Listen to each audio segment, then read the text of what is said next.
आज से हम जनरल स्टडी 2 के टॉपिक को देख रहे हैं, डेट इज इंटरनेशनल रिलेशन। जैसे हमने सिक्योरिटी देखा था, सोशल जस्टिस एंड सोसाइटी देखा था, ये भी बहुत इजी सेक्शन है। क्वेश्चन इसके अंदर प्रेडिक्टेबल लाइन से आते हैं। क्वेश्चन करंट अफेयर्स ओरिएंटेशन का होता है। तो अभी फर्स्ट हम इसका इंट्रोडक्शन देख लेते हैं। सिलेबस क्या है, सिलेबस का स्कोप क्या है, कौन से रेफरेंसेस को पढ़ना चाहिए, कितने क्वेश्चंस इसमें आते हैं, और उसके बाद फर्स्ट टॉपिक हम स्टार्ट करेंगे। तो इसका अप्रोच है, यूपीएससी के सिलेबस में कहाँ पे मेंशन है इंटरनेशनल रिलेशन, और वहां पे कौन से टॉपिक मेंशन है। जब भी किसी टॉपिक को आप स्टार्ट करो, जब भी किसी सब्जेक्ट को स्टार्ट करो, आप सिलेबस को देखना। सिलेबस से आपको पता चलेगा ऑफिशियली क्या मेंशन है, और उसके बाद जब आप वो टॉपिक पढ़ रहे हो, सब्जेक्ट पढ़ रहे हो, तो प्रीवियस ईयर पेपर्स को बार बार रेफर करना। तो उससे आपको पता चलेगा कि उसमें क्वेश्चन कैसे आते हैं, कितने क्वेश्चन आते हैं, क्वेश्चन का वेटेज क्या होता है, आपको पता चलेगा। सो इंटरनेशनल रिलेशन यूपीएससी के सिलेबस में कहाँ पे मेंशन है, प्रीवियस ईयर कितने क्वेश्चन अपीयर हुए थे, इसका रेफरेंसेस क्या है, और सब्जेक्ट का स्कोप क्या है। सिलेबस को हमने एक्सपांड किया और इसके स्कोप को डिटरमाइन किया। यूपीएससी सिलेबस में जनरल स्टडी 2 पेपर में मेंस एग्जामिनेशन के ये 5 टॉपिक मेंशन है। जनरल स्टडी 2 पेपर, उसमें 3 टॉपिक है। टॉपिक नंबर 1 है, that is polity, governance and administration।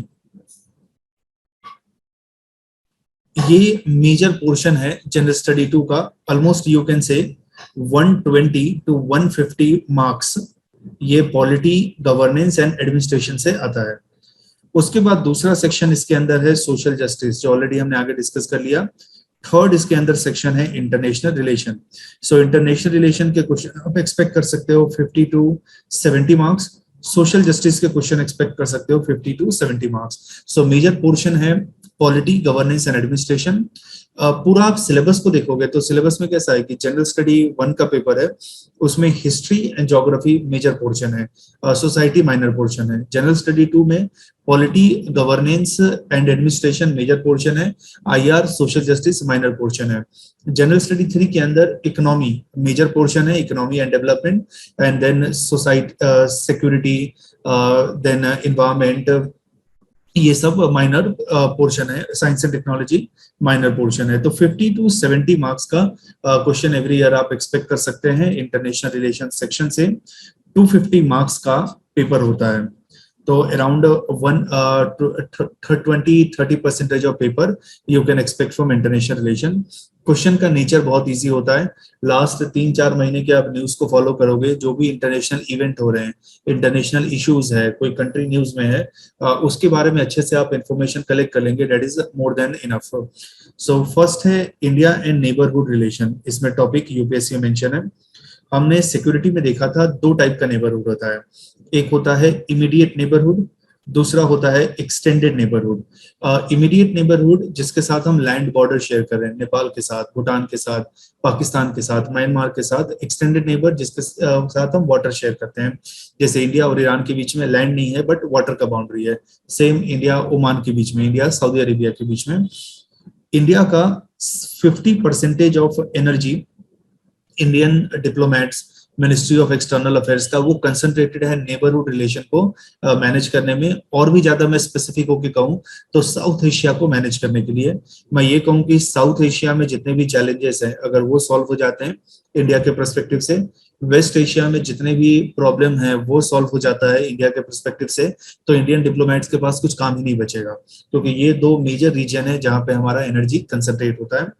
उसके बाद बाइलेटरल ग्रुपिंग है, 2 कंट्री के बीच में ग्रुपिंग, जैसे इंडिया और ब्रिटेन, उसके बीच में कोई फ्री ट्रेड एग्रीमेंट हुआ तो bilateral trade and investment agreement, beta.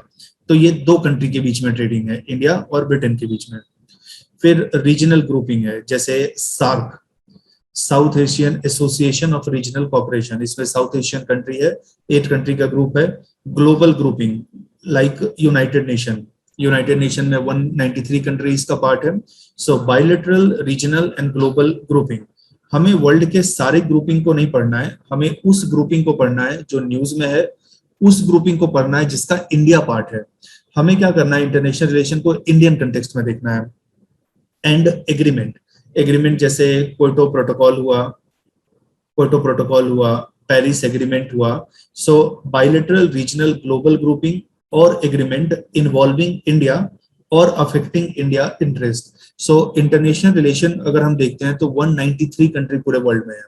हर एक कंट्री में कुछ ना कुछ डेवलपमेंट हो रहा होगा। सबको देखने जाएंगे तो इतना हमारे पास टाइम भी नहीं है, एनर्जी भी नहीं है, और हम इतने इंफॉर्मेशन को कलेक्ट भी नहीं कर पाएंगे। तो हमें उस इंफॉर्मेशन को देखना चाहिए जो इंडियन कंटेक्स्ट में है, जो इंडिया को अफेक्ट कर रहा है। कोई भी आप इंटरनेशनल इवेंट को देखना, पेरू में कुछ हो रहा है, मंगोलिया में कुछ हो रहा है, यूक्रेन में कुछ हो रहा है, उसका इंडिया के ऊपर क्या इफेक्ट होगा। जब तक आप कन्विंस नहीं हो रहे हैं कि इसका इंडिया के ऊपर कुछ इफेक्ट नहीं है, उसको स्किप कर दो, उसको पढ़ो ही मत। ऐसे ही क्वेश्चन इसमें आते हैं। effect of policies and politics of a developed country like US, developing nation like Indonesia on India interest।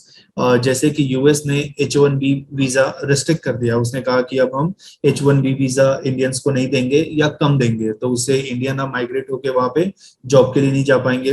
Afghanistan के अंदर नई गवर्नमेंट आई और उसने कोई पॉलिसी बनाया इंडिया इंफ्रास्ट्रक्चर को लेके, इंडिया इन्वेस्टमेंट को लेके, तो उससे हमें नुकसान है। फिर इंडियन डायस्पोरा है, जो इंडियन ओरिजिन के लोग हैं, दूसरे कंट्री में जाके सेटल हो गए हैं। सेटलमेंट दो तरीके से होता है, permanent settlement, temporary settlement. Temporary settlement है एनआरआई, जो इंडियन ही है बट दूसरे कंट्री में जाके अभी जॉब कर रहा है या एजुकेशन ले रहा है। परमानेंट है that is overseas citizen of India या पर्सन ऑफ इंडियन ओरिजिन।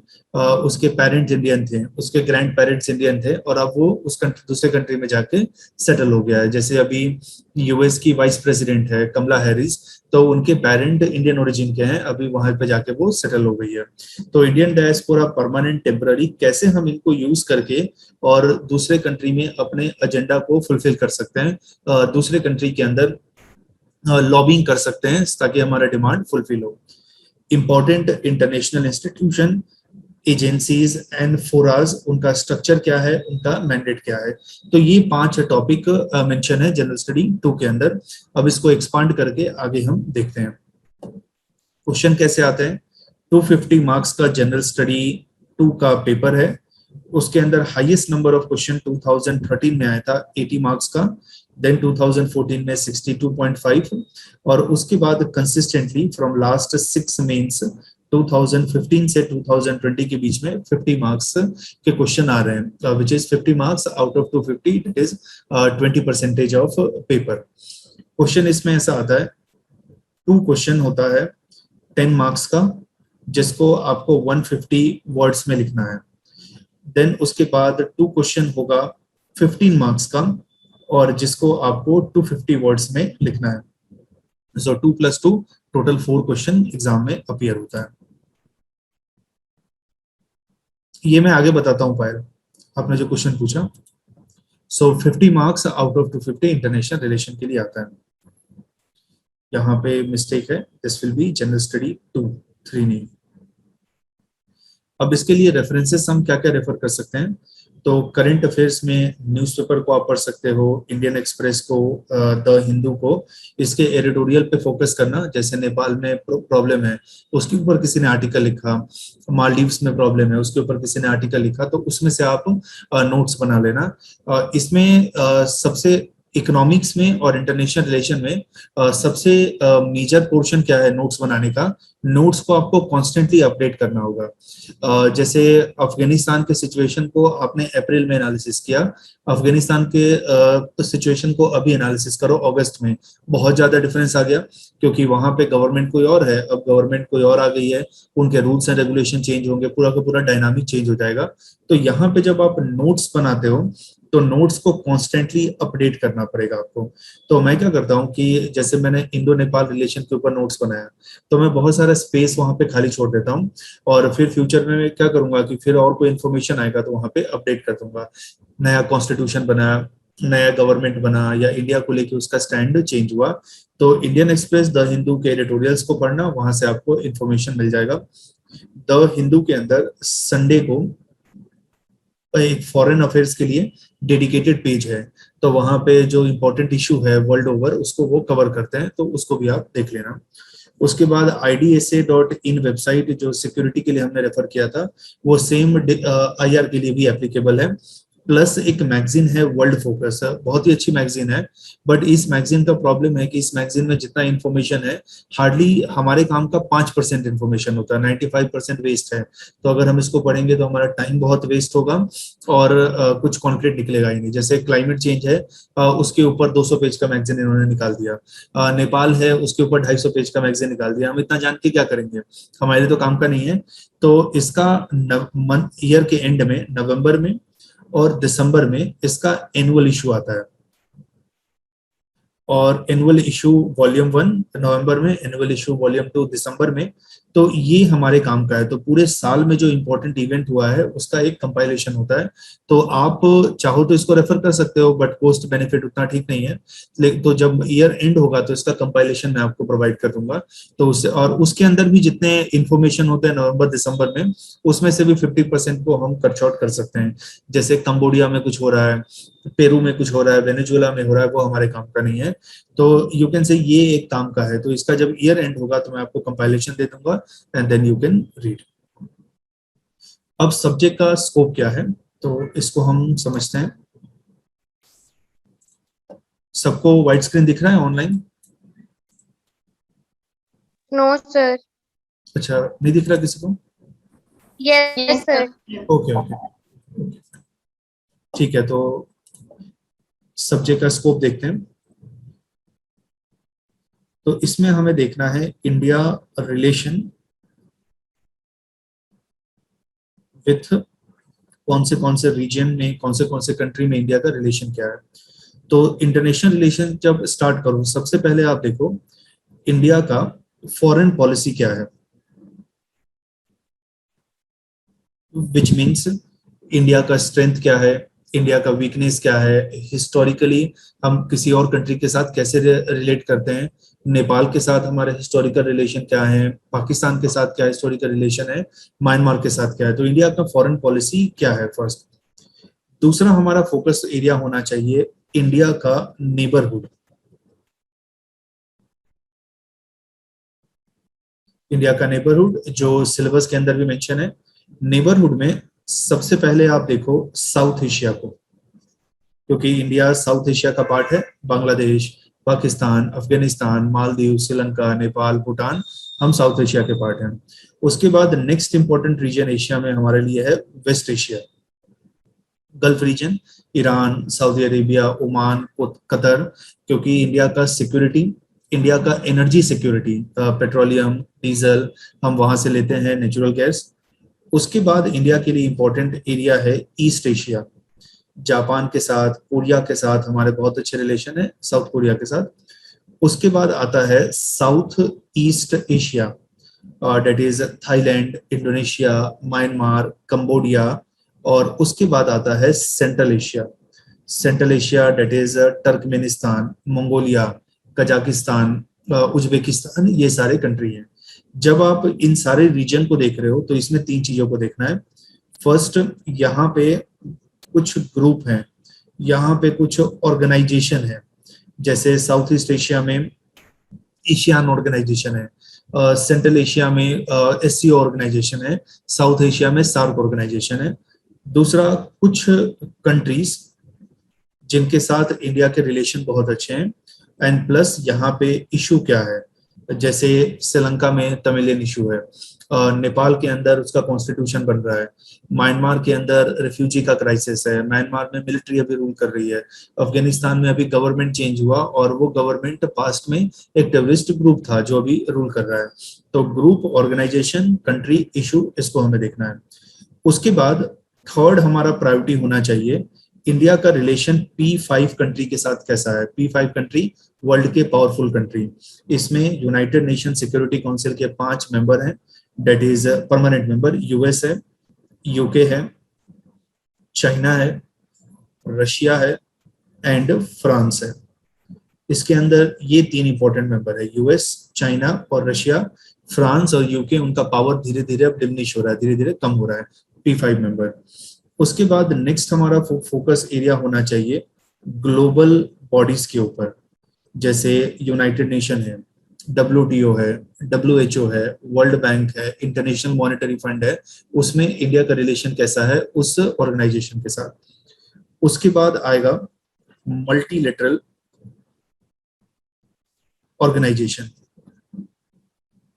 जैसे ब्रिक्स है,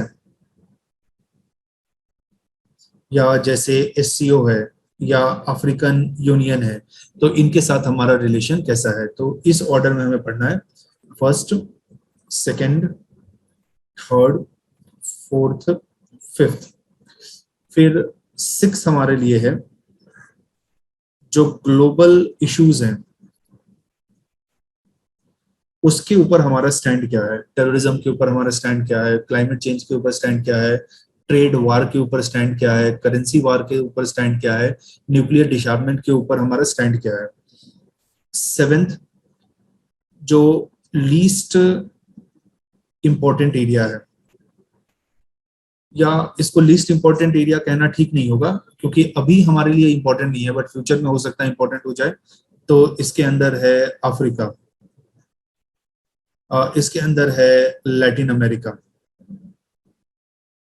इसके अंदर है ऑस्ट्रेलिया, इसके अंदर है आइलैंड, जैसे कि पैसिफिक ओशन में कोई आइलैंड है, अटलांटिक ओशन में कोई आइलैंड है, तो लीस्ट इंपॉर्टेंट एरिया। और लास्ट में है इंडियन डायस्पोरा। तो ये हो गया सेवेंथ और ये हो गया एट्थ। तो जब हम इंटरनेशनल रिलेशन को डिस्कस करते हैं तो हमें इस ऑर्डर में डिस्कस करना चाहिए। पहले क्लियरिटी होना चाहिए कि इंडिया का फॉरेन पॉलिसी क्या है और इंडिया क्या एक्सपेक्ट करता है, क्या ऑफर करता है दूसरे कंट्री को। उसके बाद इंडिया का नेबरहुड, नेबरहुड के बाद P5 country, then global bodies, multilateral organisation, global issue, least important country and Indian diaspora. तो इस ऑर्डर में हमें पढ़ना चाहिए। अब इसको हम समझते हैं। तो इंडिया का फॉरेन पॉलिसी है तो उसका स्ट्रेंथ क्या है, क्यों हमें दूसरे कंट्री के साथ एंगेज करना है, अगर दूसरे कंट्री के साथ हम बात नहीं करेंगे तो उससे क्या इफेक्ट होगा, हमारा फॉरेन पॉलिसी कैसा होना चाहिए, और फॉरेन पॉलिसी का शॉर्टकमिंग क्या है, प्रॉब्लम एरिया क्या है। देन इंडिया का नेबरहुड, सो एशियन कंट्री के साथ इंडिया का रिलेशन कैसा है। साउथ एशिया में आप देखोगे तो कुछ इंपॉर्टेंट ऑर्गेनाइजेशन है, एक है BIMSTEC, Bay of Bengal initiative for multi sectoral technical and economic cooperation. फिर IORARC, Indian Ocean realm of advanced regional cooperation. Mekong Ganga cooperation है, मिकोंग भी एक रिवर है, गंगा भी रिवर है। ये दोनों रिवर को देखें तो 5-6 कंट्री से ये पास हो रहा है, उनका एसोसिएशन है। उसके बाद सागरमाला प्रोजेक्ट है, इंडिया के कोस्टल एरिया में पोर्ट को डेवलप करने का। उसके बाद सार्क है, South Asian Association for Regional Cooperation. यहाँ पे कंट्री कौन सी है साउथ एशिया में, अफगानिस्तान, बांग्लादेश, भूटान, मालदीव्स, नेपाल, पाकिस्तान, श्रीलंका। तो इंडिया का रिलेशन क्या है इस ऑर्गेनाइजेशन से, इंडिया का रिलेशन क्या है इस कंट्री से, और इस कंट्री में ऑर्गेनाइजेशन में डेवलपमेंट क्या हो रहा है, ये हमारे लिए इंपॉर्टेंट है।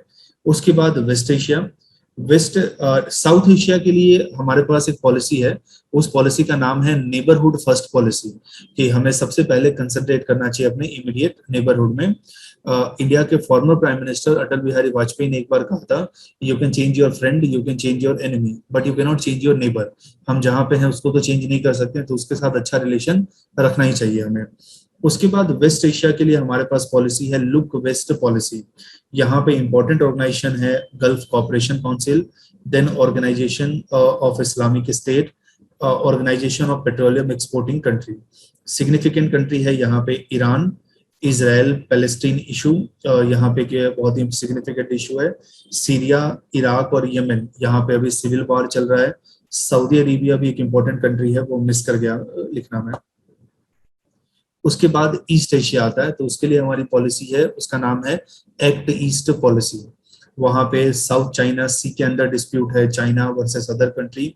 ईस्ट चाइना सी में डिस्प्यूट है, चाइना वर्सेस जापान। और इंडिया, ऑस्ट्रेलिया, जापान और यूएस मिलके एक क्वाड ग्रुपिंग हमने वहां पे बनाया है, एक सिक्योरिटी ग्रुपिंग है चाइना के एग्रेसिव राइज को काउंटर करने के लिए।